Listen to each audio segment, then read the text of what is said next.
Салям алейкум, хайрлах шамлар, добрый вечер. В эфире телеканала АТР, вы смотрите программу «Бугунь».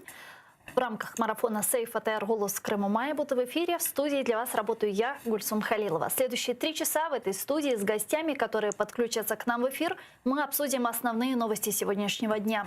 Традиционно для начала подключаем нашего журналиста Романа Спиридонова прямо из Ньюзрума, который готов рассказать, какие же материалы готовят вечерние выпуски новостей. Рома, приветствую, мы слушаем тебя. Приветствую, Гульсун, и приветствую всех наших зрителей. Сегодня мы будем говорить о таких темах. И первая новость сегодняшнего дня – это очередные обыски в оккупированном Крыму. Сегодня в 2 часа дня оккупанты ворвались в дом родителей крымского татарина Сейрана Таймазова в селе Курское Белогорского района. Силовики обвиняют его в участии в батальоне имени Намана Челебиджихана. От ареста Сейрана спасло лишь то, что он с 2016 года не живет в оккупированном Крыму, занимается предпринимательством здесь на материке. И вот подробности этого обыска, этого нашествия оккупантов в дом крымского татарина мы расскажем сегодня в 19:00 на выпуске на украинском языке. На 4000 рублей так называемый Мировой суд Киевского района Симферополя оштрафовал главного редактора газеты «Крым» Бекира Мамута за публикацию с упоминанием Меджлиса крымско-татарского народа. Претензия Роскомнадзора к газете заключалась в том, что в тексте не было редакторской сноски на то, что представительный орган крымских татар признан в России экстремистской организацией. Это была публикация доклада генерального секретаря ООН, в котором говорилось, что Меджлис запрещен в России. Однако по решению Международного суда ООН Россия была обязана этот запрет отменить. Но в Кремле это требование проигнорировали. И главный редактор газеты Бекир Мамут заявил, что обжалуют это решение оккупационного суда. Подробности этого дела тоже в наших выпусках.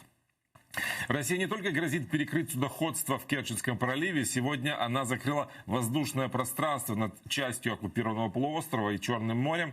В зону ограничения полетов до высоты 19 тысяч метров входит воздушное пространство над южной частью полуострова от Севастополя до Феодосии, а также над частью международных вод Черного моря.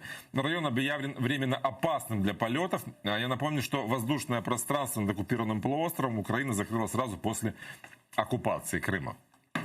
Россия продолжает наращивать военные силы на границе с Украиной и в Крыму. Об этом сообщил спикер Пентагона Джон Кирби. По его словам, это происходит в течение 2 последних недель.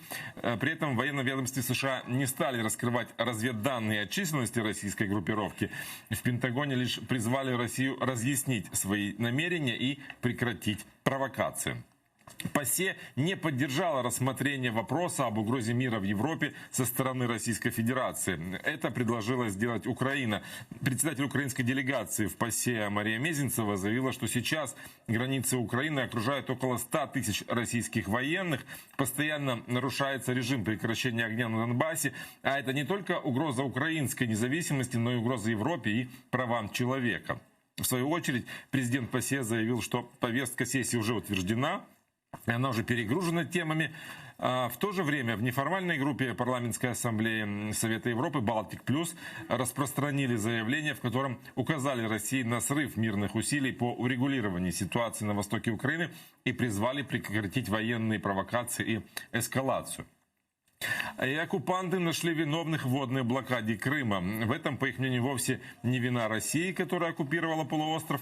Председатель так называемого Госсовета Крыма Владимир Константинов причислил к виновным за водную блокаду полуострова первого президента Украины Леонида Кравчука, а также бывшего постоянного представителя президента Украины в Автономной Республике Крым Бориса Бабина. Константинов также заявил, что часть материалов по определению суммы ущерба из-за водной блокады передали в Следственный комитет России. Вот такие новости, о которых мы будем говорить сегодня в наших выпусках в 19:00 на украинском языке и 21:00 на крымско-татарском. Гульсун. Спасибо большое, Роман. Это был наш журналист Роман Спиридонов прямо из Ньюзрума. Не пропустите вечерние выпуски новостей. Ну а мы работаем в прямом эфире. На экраны ваших телевизоров режиссеры периодически выводят номер телефона +3 8073 419 41 58. Звоните нам абсолютно бесплатно по Вайберу. Присоединяйтесь по скайпу atr.tv. Ну а мы переходим к обсуждению вышеупомянутых новостей. В парламентской ассамблее Совета Европы проходит очередная весенняя сессия. Там указывают На срыв России мирных усилий по урегулированию ситуации на востоке Украины призывают прекратить военные провокации и эскалацию. Канцлер Германии Ангела Меркель назвала тревожной ситуацией в Украине в оккупированном Крыму. Об этом она сказала сегодня в видеообращении к участникам весенней сессии ПАСЕ. Вот ее цитата. Якщо подивитися на зовнішні кордони Європи, то нам стане очевидно, що сьогодні світ і безпека, стабільність і процвітання не є чимось самим собою зрозумілими. Ситуація в Білорусі, на сході України і в Криму, в Придністров'ї, Південній Осетії, Абхазії, на Гірному Карабасі і, звичайно, в Сирії та Лівії більш ніж тривожна. Украина и еще 8 стран-участниц ПАСЕ выразили обеспокоенность концентрацией российских военных сил в оккупированном Крыму, а также призвали Россию прекратить блокирование Керченского пролива. Об этом говорится в совместном заявлении стран-участниц ПАСЕ. Давайте послушаем квинтэссенцию этого сообщения. Ми серйозно стурбовані збільшенням кількості порушень режиму припинення вогню з боку підтримуваних Російською Федерацією угрупувань, зростанням кількості жертв і особливо постійним нарощуванням і концентрацією надмірних військових сил в безпосередній близькості до українських кордонів, а також на незаконно анексованому Кримському півострові. Все це підриває стабільність і безпеку на нашому континенті. С нами сейчас на прямой связи народный депутат Украины, фракция «Слуга народа» Лиза Ясько. Пані Ліз, вітаю вас. Доброго вечера. Доброго вечера. Каких результатов нам стоит ожидать от весенней сессии Парламентской ассамблеи Совета Европы? Ну, насправді, я думаю, тут треба взагалі чесно сказати, чи задоволені ми, як українці, як держава, взагалі тим, що зараз відбувається в Парламентській асамблеї Ради Європи. Я думаю, що точно ми не задоволені, тому що, наприклад, пропозиція України провести дебати щодо ескалації ескалації та військової присутності посилення Росії в Україні, ця пропозиція не була підтримана в рядах Парламентської асамблеї Ради Європи, і такі дебати були відхилені. Те, що є заяви декількох країн наших друзів, так, звичайно, це важливо, приємно, але це ті країни, як Балтійські країни, наприклад, вони завжди нас підтримують. Казати про якусь перемогу зараз точно не можна, але треба розуміти, що в Європі зараз дуже багато викликів, ковід, також є бажання було в Раді Європи розглядати питання Нагорного Карабаху та азербайджансько-вірменські питання зараз. Вони обирали це. Для України, звичайно, це не дуже добре, і наші поправки і в різних комітетах в більшості не голосують.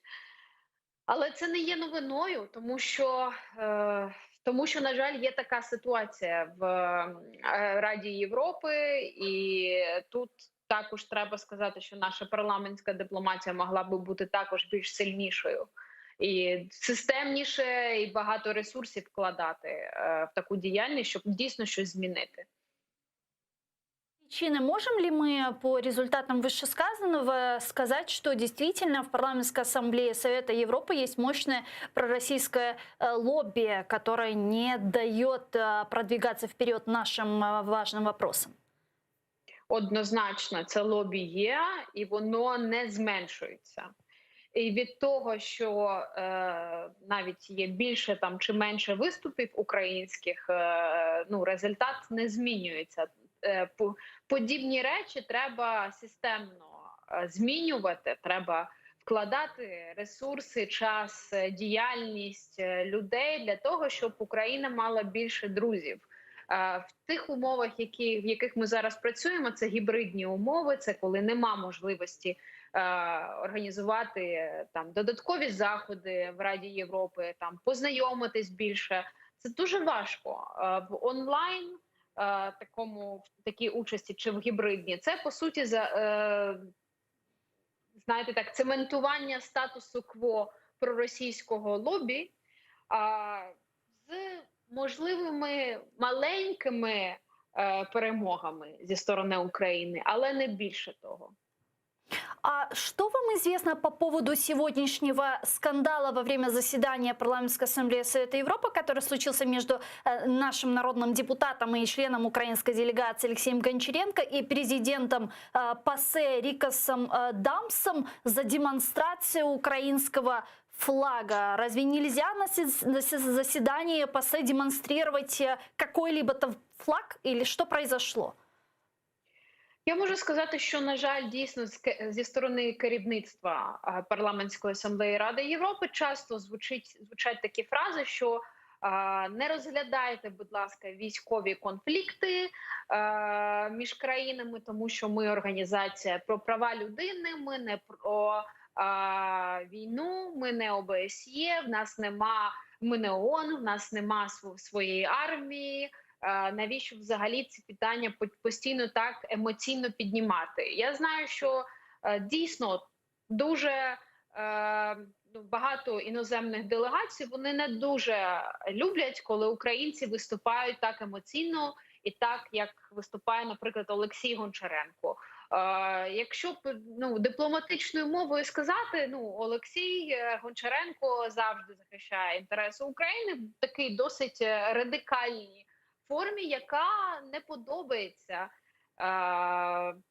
подобається, зокрема, керівнику асамблеї, те, що ми сьогодні побачили, на жаль, те, що я бачу, він зробив йому зауваження.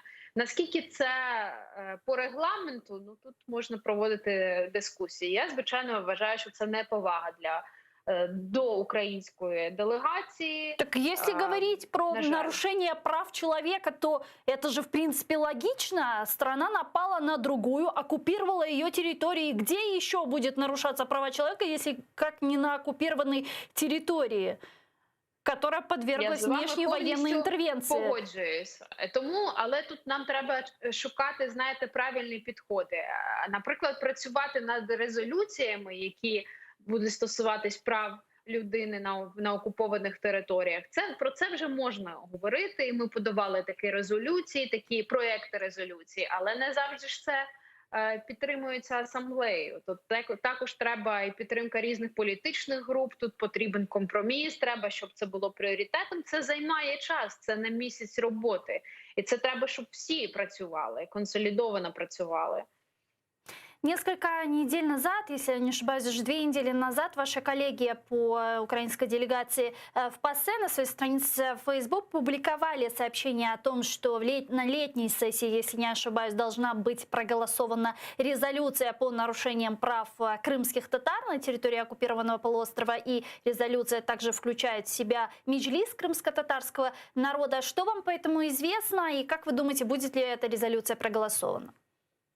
Мені відомо те, що декілька місяців, коли проводилась така перша зустріч, слухання доповідачки по цьому питанню, то для української делегації було важливо зробити так, щоб були представники Меджлісу, представники української влади на цьому засіданні. І це, по суті, зірвало плани росіян показати кримсько-татарське питання лише з боку того, яке буде вигідно Кремлю. Ми це зірвали, і була досить хороша дискусія. Зараз йде поточна робота вже по написанню цієї доповіді. Я знаю, що були дискусії щодо візиту доповідачки до України, до Криму, але який статус зараз я не можу підтвердити. Тут треба уточнити, чи є якісь новини вже після цієї весняної сессии буде, яка зараз проходить якраз цим тижнем. Пані Лиза, мы с вами уже несколько раз упоминали про обострение ситуации у границах Украины, наращивание российских войск наших границ, милитаризация оккупированных территорий Крыма и Донбасса. Вот сегодня стало известно, что Россия ввела с 20 по 24 апреля временные ограничения на полеты над частью оккупированного Крыма и Черного моря. Также недавно Россия сообщила, что приостанавливает осуществление права мирного прохода через территориальные воды РФ для иностранных военных кораблей, то есть перекрыла Керченский пролив. Вот все, что сейчас происходит, вот это обострение, как вы думаете, говорит ли о том, что Россия готовится к полномасштабному вторжению в нашу страну? Стоит ли нам опасаться? Я переконана, що Росія до чогось серйозного готується. Питання тільки в якому масштабі і коли це станеться. Це може бути невелика провокація, а це може бути серйозне військове вторгнення, яке зараз показує ті дані, які можна побачити з відкритих джерел, частково з закритих, показують те, що Росія готується і робить зараз акцент на Чорному морі для того, щоб повністю контролювати Чорне море. Тобто, якщо зараз ми маємо окупований Крим, то зараз є серйозна небезпека, що Херсонська область, Маріуполь і навіть Одеса, і все, що оточено навколо Азовське море, Чорне море, це все зараз в небезпеці. І тут величезна є небезпека, про яку треба просто кричати і волати з усіх сторін, я вважаю, зі сторони влади, парламенту, будь-якої влади, я маю на увазі. Президент України дійсно зустрічається зараз зі світовими лідерами, це дуже добре, але треба більше робити зі сторони парламенту. Тому я, наприклад, в парламенті виступаю також за таку позицію, що давайте ми будемо організовувати зустрічі, давайте проводити засідання з різними комітетами інших країн. Зокрема, в нас є міжфракційне об'єднання 603.7, яке стоїть на сторожі захисту нашої територіальної цілісності. Завтра ми організовуємо закрите засідання з військовими експертами для того, щоб отримати інформацію, що дійсно відбувається, тому що депутати недоотримують інформації зараз, на жаль. А почему? С чем вы это связываете? Вот у нас Зеленский съездил во Французскую республику, встретился с Макроном. После этого вчера состоялось заседание советников лидеров Нормандской четверки. Насколько я понимаю, народным депутатам не говорят о том, что именно там обсуждают. Сегодня должно состояться внеочередное заседание трехсторонней контактной группы в Минске по вопросам безопасности, что также не рассказывают народным депутатам, о чем там говорят и так далее. Почему, не вызывает ли это недовольство у нардепов? Викликає, звичайно, серйозне незадоволення. Вчора частина депутатів і фракції «Слуга народу» виклали заяву з проханням проводити такі зустрічі, тому що це дуже важливо для країни. Це питання лідерства і питання, знаєте, такого реалізму. Ми не можемо казати, що все в країні зараз в сфері безпеки добре, тому що, як мінімум, на кордоні все більше і більше стає військ Російської Федерації. Зараз якраз час нам бути згуртованими і захищати країну. Цього не відбувається. Тут питання до парламентського лідерства. На жаль, існує така думка, яку мені часто говорять про те, що не треба розводити паніку, все добре в нас. Знаєте, якщо в нас буде все добре, я щиро хочу, щоб я помилялась тоді зараз, що мы находимся в небезпеці. Парламентское лидерство – это вы, это монобольшинство. Проводите ли вы какие-то закрытые заседания, совещания? Обговариваете ли вы ситуацию сейчас, которая складывается на границах Украины? И что бы вы посоветовали сейчас делать реально парламенту? Парламенту проводити позачергове засідання, проводити закриті зустрічі на рівні комітету, на рівні комітетів, які займаються національною безпекою, зовнішньою політикою. Але цього не відбувається, на жаль. Є запити, є пропозиції це проводити, але по якимось причинам таких зустрічей не відбувається. Або вони відкладаються. Я просто пытаюсь понять, а кто мешает, что мешает произойти этой встрече, этим переговорам и так далее? Якщо б в мене була відповідь на це питання, я б була б дуже рада. Я думаю, що є фактори, є певні політичні сили, напевно, які не зацікавлені, щоб це питання швидко розглядалось. Або, як я сказала, що дійсно існує думка, що не треба розганяти паніку, треба готуватись для того, щоб заспокоювати суспільство, робити це об'єднано. Добре, давайте ми будемо заспокоювати суспільство, але нехай в нас буде інформація, і конкретне бачення, що нас може очікувати і наскільки ми підготовлені. Пани Лиза, как вы думаете, в случае полномасштабного вторжения, не дай бог, России в нашу страну, Украина действительно готова ко всем сценариям развития событий, как сообщает наш президент Зеленский? Я думаю, що наша армія, звичайно, за 7 років війни, незважаючи на те, що важко говорити про моральний дух армії, коли йде війна, він завжди буде все-таки, це дуже таке сенситивне питання. Я думаю, що наша армія, вона сильна, вона може давати відсіч, але зараз це не тільки про військові методи. Нам потрібна в військовій справі. Нам потрібна техніка, нам потрібна співпраця з іншими країнами, нам потрібно, щоб нам допомагали, нам потрібно зараз отримувати більше зброї, якщо ми говоримо про військову сферу, по різним дипломатично-політичним, законодавчим рішенням. Це можна і треба зараз терміново робити, але це зараз затягується. Я вважаю, що ми це дуже повільно робимо, і мені б дуже хотілося, щоб ми не втрачали час. И сегодня ваш коллега по фракции Шевченко встретился с непризнанным президентом Беларуси Александром Лукашенко, что вызвало бурю недовольства и эмоций. А как вы отнеслись к этому сообщению? Что это было? Для мене не було це новиною, тому що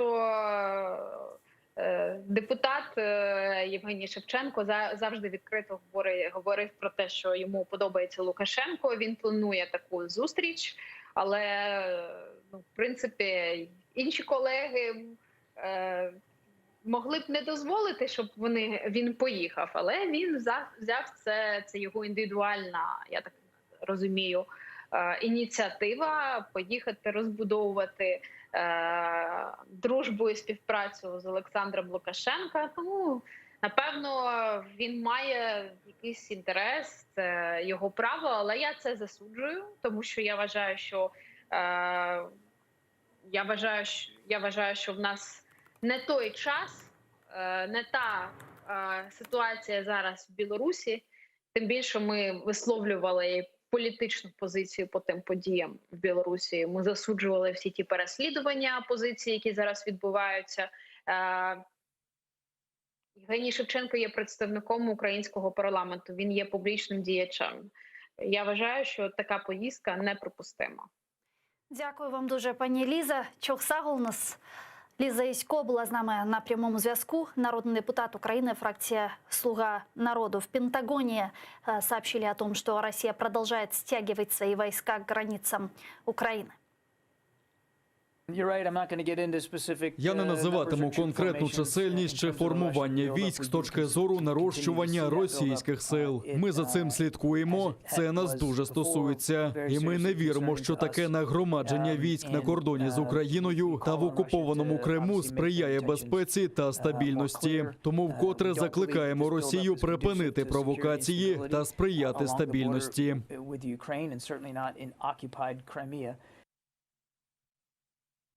Союза также призвал Москву отвести свои войска от границ Украины и прекратить эскалацию конфликта.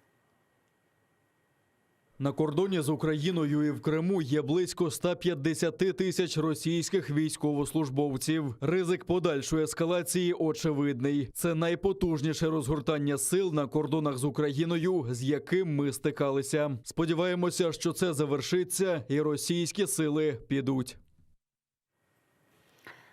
Командующий Объединенных сил Вооруженных сил Сергей Наев заявил, что украинская разведка рассматривает 3 сценария агрессии России. Демонстрація сили – це перший варіант. Другий варіант – це отримання військовим шляхом Дніпровської води. І третій варіант – це стосується загострення в районі операції Об'єднаних сил і проведення локальних військових дій в напрямку позицій. Такі сценарії розглядаються. По всім у нас напрацьовані плани реагування та вже виконані першочергові заходи, які стримують від подальшої ескалації. С нами сейчас на прямой связи Євген Ярошенко, правозахисник, аналітик Кримсос. Пане Євгене, вітаю вас, салям алейкум.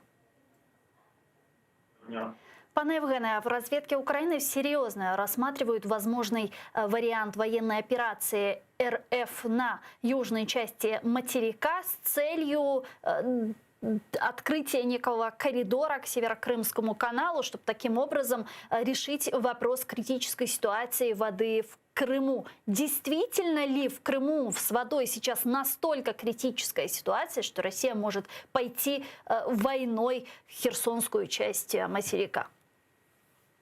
Я бы сказал, что самая критическая ситуация с водой была во второй половине 2020 года из-за засушливого лета. И вообще последние 2 года в Крыму наблюдалось рекордно низкое количество осадков. Сейчас, после зимнего сезона, немножко ситуация улучшилась.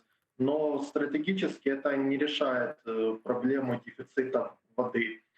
Если взять запасы пресной воды, которые существуют, и их равномерно распределить на количество населения в Крыму, которое проживало до 2014 года, то этих запасов хватает для обеспечения питьевых нужд и хозяйственных нужд домовладений. Но если говорить о сельском хозяйстве, о промышленности, то этих запасов не хватает. И основным поставщиком этой воды был как раз Северокрымский канал.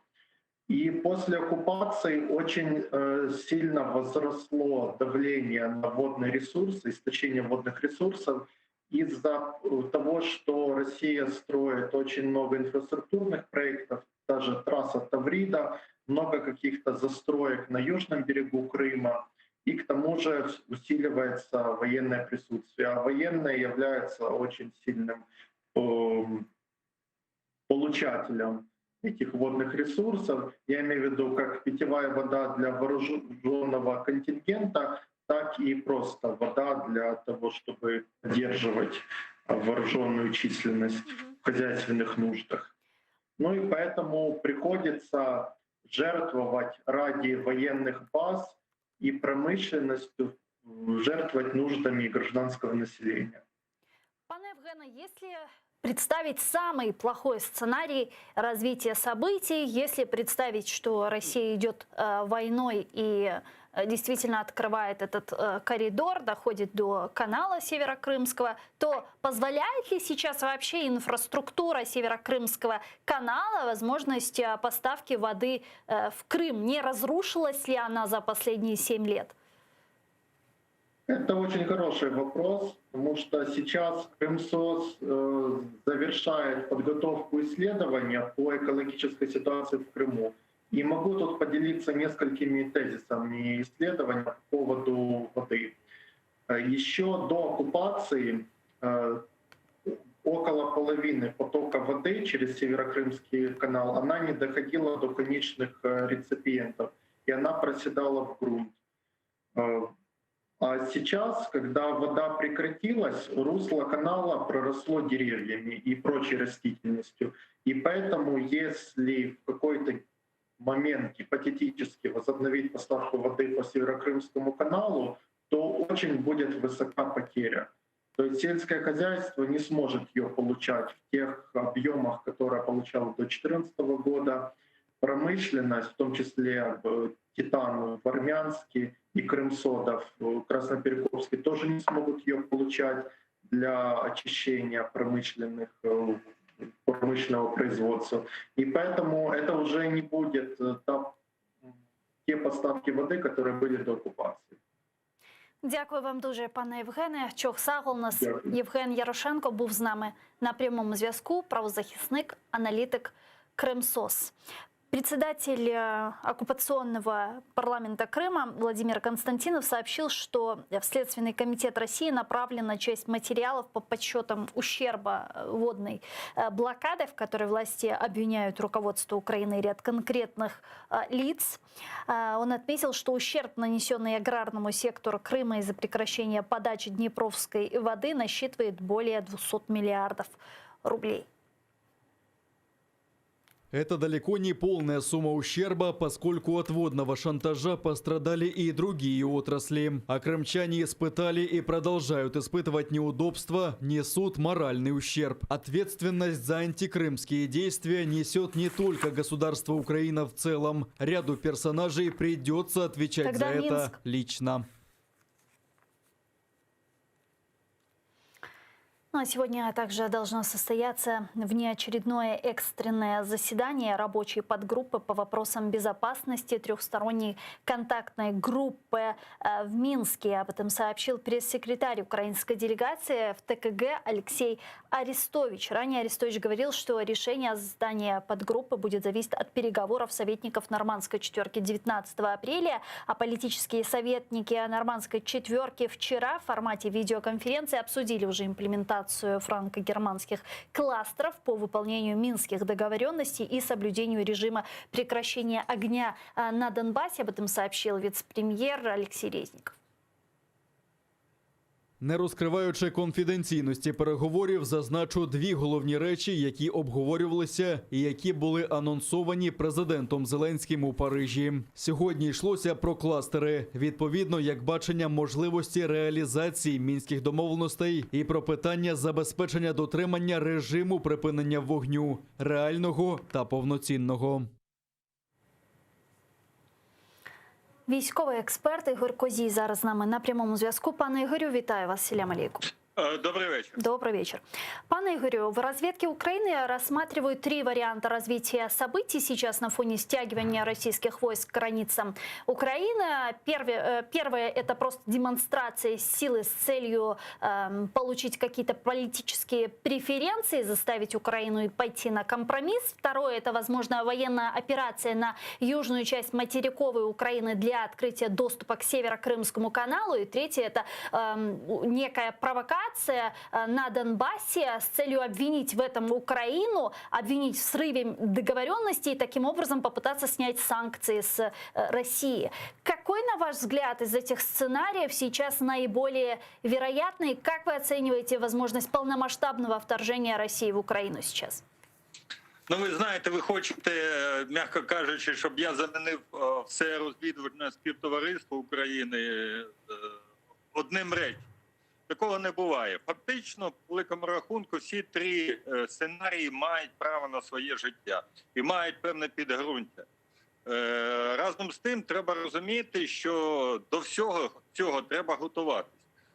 Точно так же, як ви і останній сценарій назвали, це глобальне застосування Збройних сил України, хоча, на мій погляд, він є маловирогідним через те, що треба для цього мати відповідні ресурси. А навіть на таких конфліктах, які пов'язані, наприклад, з Грузією, ми бачили, що Російська Федерація не завжди здатна сконцентрувати чи зібрати необхідні ресурси для проведення відповідної операції. Разом з тим, не треба забувати, що Україна має серйозну, в першу чергу, політичну, зовнішньополітичну підтримку. І ця підтримка може зіграти дуже ключову роль на випадок розв'язання агресії, в тому числі і повномасштабної. Тому я б не хотів би давати пріоритет тому чи іншому, знаєте, сценарію. Разом з тим, як зазначив генерал Наєв, Збройні сили України готові до любого сценарію і до любої відсічі. Сподіваємося, що саме це і відбудеться, якщо не вдасться вирішити питання мирным шляхом. Но я вот просто хочу понять, вот как вам видится вот то, что сейчас происходит, это обострение у границ, это милитаризация Крыма, милитаризация Донбасса, дипломатические войны, которые сейчас идут с высылкой и нападением на украинского консула, высылка российского дипломата с Киева и так далее. Вот это все, что происходит сейчас, это похоже на то, что Россия готовится к войне, или же это действительно просто демонстрация, как ви думаєте? Знаєте, ви хочете, щоб я вам дав оцінку діяльності одної людини. Я не буду цього давати і не зможу. Саме через те, що вона знаходиться дуже далеко від України і по великому рахунку, знаєте, психологічний тип чи окреслити його здатність приймати ті чи інші рішення, я не хотів би давати, тому що це поза межами по великому рахунку військової експертизи і скоріше відноситься більше до сфери такої, як медицина. Разом з тим ми повинні зрозуміти, що Збройні Сили України сьогодні повинні готуватися до любого сценарію.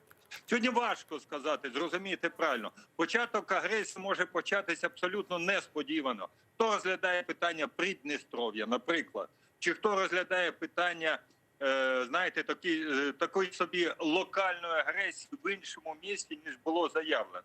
Тут важко сказати. Знаєте, в історії війн завжди допоміжний удар може перерости в основний удар.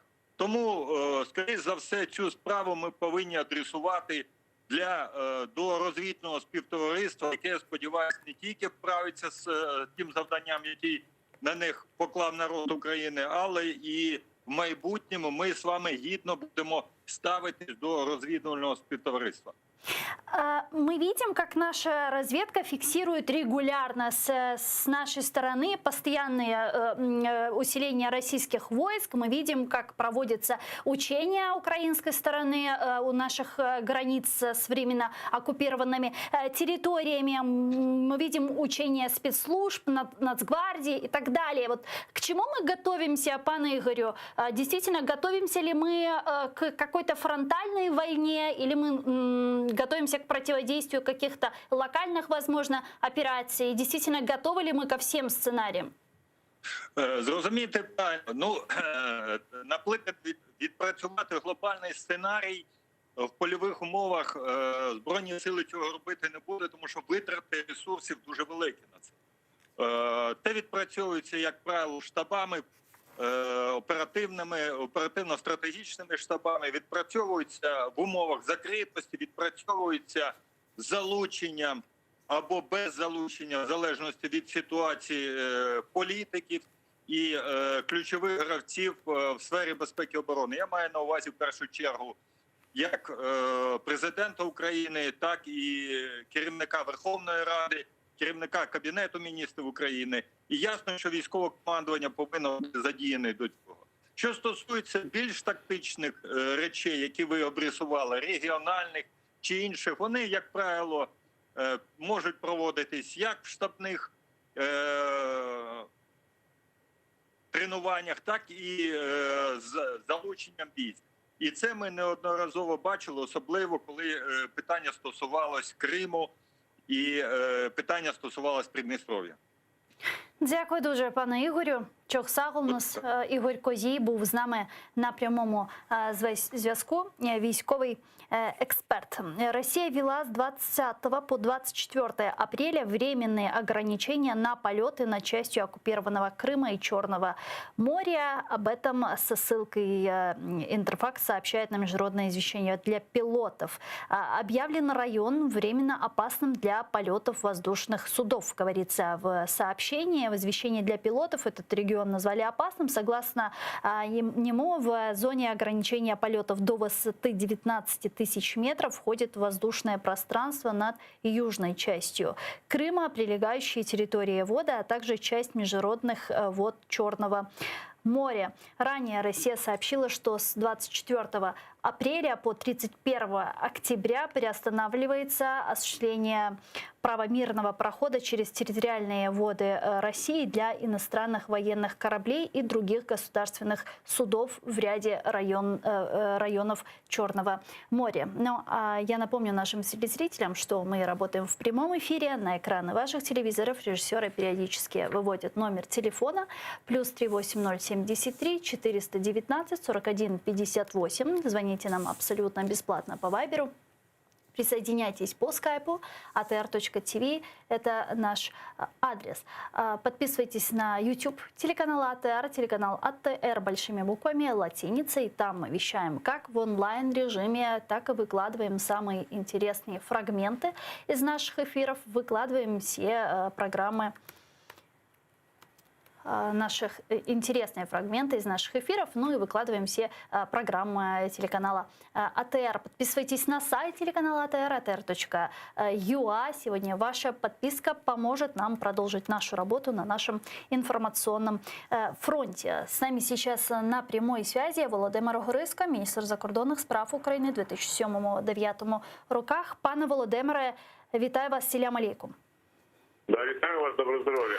Пане Володимире, мы наблюдаем эскалацию ситуации на востоке Украины. Российские войска демонстративно наращивают свои группировки. Вот как вам кажется, какие будут дальнейшие шаги Путина, есть ли у него какой-то план? Ви знаєте, мені ми повинні ставити питання дещо по-іншому. Ми повинні заходом робити так, щоб Путін ставив собі такі запитання, що відносно нього буде робити Захід і Україна. А так ми перебуваємо постійно в процесі зганяння того, що придумає Путін. І від цього є залежним. Я думаю, що це позиція, яка не буде довго бути успішною. Більше того, те, що ми бачимо, говорить про те, що Путін цією позицією дуже гарно користується на свою користь. Тому я за те, щоб позиція Західної України відносно Росії була проактивною і щоб ми нав'язували Путіну свій президент. Я вот почему спросила, собственно, про это, потому что вот завтра, уже 21 апреля, запланировано послание Путина к Совету Федерации, Верхней Палате парламента России. Уже 22 апреля должна собраться Совет Палаты Совфеда. На следующий день состоится пленарное заседание. Это как раз именно тот орган, который может позволить вводить войска страны за рубежом. Вот с чем мы можем завтра столкнуться? Как вы думаете, чего ожидать? Может ли Путин попросить вот этот карт-бланш для введения своих войск? Ну, Путін може зробити все, що йому заманеться. Які є фактичними у керівника цієї країни є безмежні, і ніхто не може обмінити їх ставити наступних. Тому він може це зробити. Питання, чи він це зробить. Мені здається, що після всього того, що відбулося на Заході, я маю на увазі все ж таки значно адекватніша реакція, ніж вона була в 2014 році, то, на мою думку, це був би самовбивчий крок для самого Путіна. Единство международной коалиции в поддержку Украины, которую мы сейчас видим, способна демотивировать Путина от агрессивных действий? На какую помощь сейчас мы можем рассчитывать от наших западных партнеров? Ну, я думаю, що насамперед ми повинні розраховувати на власні збройні сили і на проти українців в разі, якщо Путін ризикне піти у атаку. А відносно західних партнерів все залишається, як і було. Нам потрібні новітні засоби ураження, і якщо їх буде достатньо, то ціна російської агресії буде надзвичайно великою. І не думаю, що в такому випадку Путін ризикне йти на такі величезні втрати. Дякую вам дуже, пане Володимире. Чохсагл, у нас Володимир Огризко був з нами на прямому зв'язку. Міністр закордонних справ України 2007-2009 роках. Ілія Куса доєднується до нашого ефіру, експерт з питань міжнародної політики. Пане Ілія, вітаю вас, селям алейкум. Алло. Да, мы, к сожалению, не слышим пана Илью Кусу. Попробуем еще раз его набрать. Алло. Алло. Алло, да. Да, вот сейчас вас слышим. Да, добрый день. Пан Илья, сегодня в Пентагоне очередной раз выразили обеспокоенность в связи с стягиванием российских войск к границам Украины и сообщили о том, что Россия продолжает это делать. В случае реальной полномасштабной войны, полномасштабной агрессии России против Украины, какая будет реакция и действия Соединенных Штатов? Чего нам ожидать? Ну, если такое случится, я думаю, что они могут увеличить поставки летального вооружения, они могут ввести новые санкции против России и ужесточить свою политическую риторику по отношению к Российской Федерации. Плюс я не исключаю того, что они все-таки еще усилят свой восточный фланг НАТО, так как это было сделано после 2014 года, когда были переброшены дополнительные войска НАТО в страны Восточной Дуги. Это Польша, Румыния, Прибалтика. Вот в принципе, мне кажется, вот этот пакет действий — это то, чего мы можем ожидать со стороны Штатов, если будет именно прям вот очень серьезная эскалация. А как вы в целом описали бы сейчас отношения России и Соединенных Штатов Америки? Началась ли реальная очередная холодная война между этими странами? Вот что сейчас происходит? Ну, это не столько холодная война, по примеру того, что мы что было в прошлом веке, скорее. Между ними плохие отношения, но сейчас, судя по всему, администрация Байдена пытается выйти на какое-то взаимопонимание с Россией. То есть речь не идет о дружбе или там еще о чем-то таком позитивном. То есть здесь скорее речь о том, что Байден говорил, что ему нужны предсказуемость в отношениях с Россией. То есть это прочертить определенные красные линии, принципиальные для двух сторон, распределить свои функции в мировом порядке и понять, что, в общем-то, как им сотрудничать по тем вопросам, которые Штатов волнуют на самом деле вот больше, чем даже Украина. Да? У них есть повестка, которая намного глобальнее ситуации в Украине. Она связана с климатом, с ядерными вооружениями, с нераспространением, с глобальной безопасностью. И здесь Россия нужна Штатам. И сейчас они пытаются понять, как им взаимодействовать в условиях, когда их отношения реально лучше не становятся и вряд ли станут лучше. И к этому уже, в принципе, все готовы. А могут ли и на какие могут уступки пойти США, чтобы добиться более прогнозируемого поведения России? Они могут пойти на определенные уступки в тех вопросах, которые интересуют Российскую Федерацию в других регионах. То есть это не обязательно должно быть что-то связанное с Украиной. Да, как там, то есть я сейчас не говорю о том, что они там сдадут Украину или что-то в этом роде. Но, к сожалению, я должен об этом говорить, как аналитики в целом об этом говорят, что Украина в этих схемах действительно потенциально может стать объектом переговоров. То есть это, опять же, не означает, что США откажутся от поддержки Украины, но, например, я не исключаю такого варианта, что Россия и США могут договориться о принципиальности именно политического процесса в урегулировании конфликта, то есть не силового, и таким образом Штаты присоединятся к европейским партнерам в склонении Украины к политическому компромиссу, то есть будут заставлять Украину, например, принять определенные политические условия, например, в Минском переговорном процессе. То есть такой вариант вероятен, но это все зависит, конечно, от переговоров и от того, насколько Россия и США, Россия в том числе, найдет, что предложить Штатам, и это устроит Вашингтон. Потому что давайте все-таки говорить откровенно, и это, в общем-то, отображается в стратегии Штатов. Россия для них не главный противник сегодня, а для них главное — это Китай. Россию они как смертельную угрозу для себя не воспринимают. Она для них всего лишь большое государство, которое не очень хорошо себя ведет, и его надо сдерживать, чтобы не совсем уже дестабилизировать ситуацию в Восточной Европе. Но для них Россия, у них нет задачи, у Штатов нет задачи разгромить Россию до победного конца или дезинтегрировать ее, или свергнуть Путина. Я больше скажу, Путин для Штатов во многом более-менее предсказуемый лидер, в отличие от многих, например, представителей политического истеблишмента, гораздо более радикальных. Мы еще не забываем, что там есть и маргинальные слои общества, которые еще более решительно настроены, чем сам Путин. Поэтому мне кажется, что вот эта вот попытка выйти на диалог — это типично то, что Байден обещал сделать. Это попытка выйти на какие-то предсказуемость и стабильность отношений с Россией. Но они при этом останутся плохими. То есть это не значит, что они улучшатся. Речь идет не о перезагрузке типа Обамы.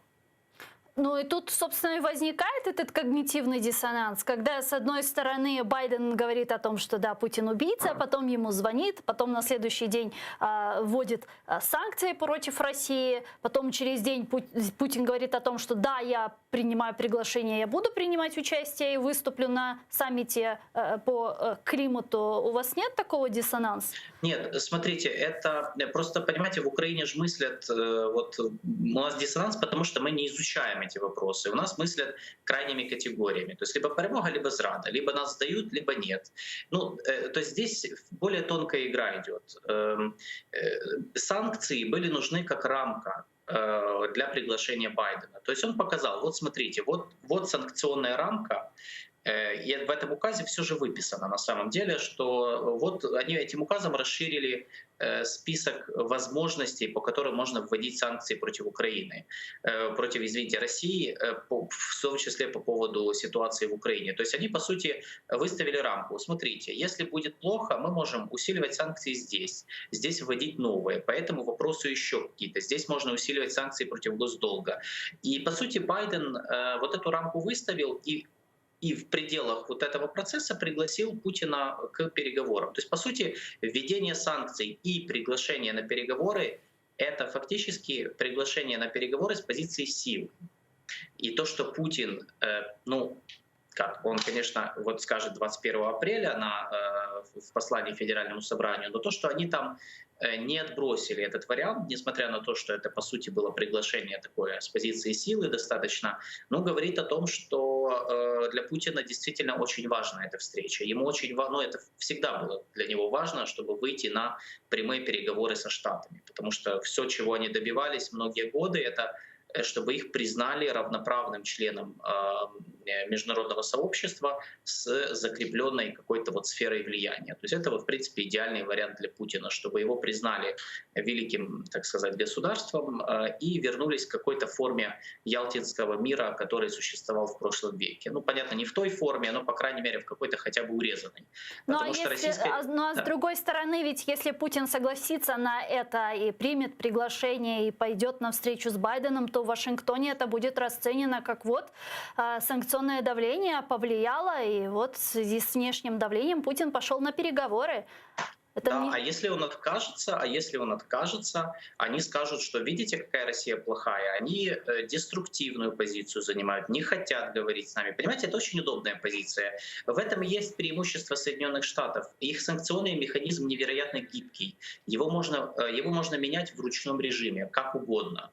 И в этом плане они вообще ничего не теряют. То есть они могут, Путин откажется, согласится, их по большому счету это не так сильно интересует. Они в любом случае объяснят это. И я думаю, что санкции еще нужны были Джо Байдену после приглашения, как раз чтобы нивелировать вот этот негативный эффект, который поднялся после приглашения. Да, что, мол, это же вы не думайте, это Штаты не сливают Украину, приглашая Путина. Это мол, не потому, что Байден мягкий и слабый. Смотрите, мы санкции вводим, то есть он все-таки достаточно решительно настроен по отношению к России. Это мол, такой стратегический план. То есть я думаю, что санкции здесь еще сыграли во внутриамериканском контексте очень хорошую роль для того, чтобы перекрыть негативный информационный фон от этого приглашения Путину после, конечно же, слов об убийце. И последнее еще, что хотела спросить. Пане Илья, а что Украина значит для военно-политического класса Америки, помимо красивых пафосных слов о поддержке демократии и так далее? Смотрите, Украина всегда из 2014 года, к сожалению, ситуация не поменялась. В наших силах было ее поменять, но мы не смогли. Она рассматривается в контексте российской политики Штатов. То есть в этом наша задача, я считаю, за эти 7 лет должна была состоять в том, чтобы оторваться от российской стратегии, то есть чтобы нас воспринимали как отдельные направления. Но, к сожалению, этого не произошло, и нас до сих пор в Штатах воспринимают как часть их российской политики. И нас воспринимают как такое восточноевропейское государство, не самое эффективное, но которое является форпостом для сдерживания определенных амбиций России в Центрально-Восточной Европе. Не более. Наши отношения, они реально зациклены на этом кластере безопасности. Но я хочу сказать, здесь есть один момент важный, благодаря которому, мне кажется, поддержка Штатов, в общем-то, и сохраняется сегодня. Более глобальный момент. Штаты сейчас рассматривают эту эскалацию как в том числе тест, потому что на них смотрит и Китай. который сейчас наблюдает за этой ситуацией, в том плане, что если произойдет какая-то военная эскалация реальная, и, например, Соединенные Штаты не ответят или ничего не будут делать, то для того же Китая и для многих других внешних игроков это будет сигналом, что Соединенные Штаты, получается, не могут или не хотят защищать своих партнеров. И это будет плохой прецедент. Я думаю, что, конечно, администрации Байдена такой бы ситуации не хотелось бы. Поэтому в ход идут и санкции, и приглашения, и любые инструменты, лишь бы сейчас быстро потушить ситуацию и не доводить до военной конфронтации. Потому что действительно есть сейчас много вопросов, многие союзники Штатов сейчас на них смотрят с вопросом: вы можете защищать своих партнеров, там, не союзников по НАТО, но хотя бы партнеров? Потому что это ведь вопрос и о Юго-Восточной Азии, где Китай тоже смотрит на то, где он может, например, силой продавить какие-то изменения или не может. И сейчас, например, Китай очень внимательно следит за эскалацией вокруг Украины именно в таком глобальном контексте. В остальном для Штатов это просто вот такой форпост, через который они проецируют свое влияние в Восточной Европе. Не больше, к сожалению. Вот мы не смогли исправить вот эту вот такую одинарную ситуацию, которая не позволяет нам нормально иметь полноценные отношения со Штатами. То есть не только вот такие вот, где мы обсуждаем безопасность и все. Дякую дуже, пане Ілля. Чухсаг у нас Ілля Куса був з нами на прямому зв'язку, експерт з питань міжнародної політики. Ну а я с вами не прощаюсь, я говорю Корушкенджи, до свидания, буквально через час увидимся. А сейчас эфир телеканала АТР продолжает программа «Рамазан Берекета» с Сейтумером Сейтумеровым. Не пропустите, Корушкенджи.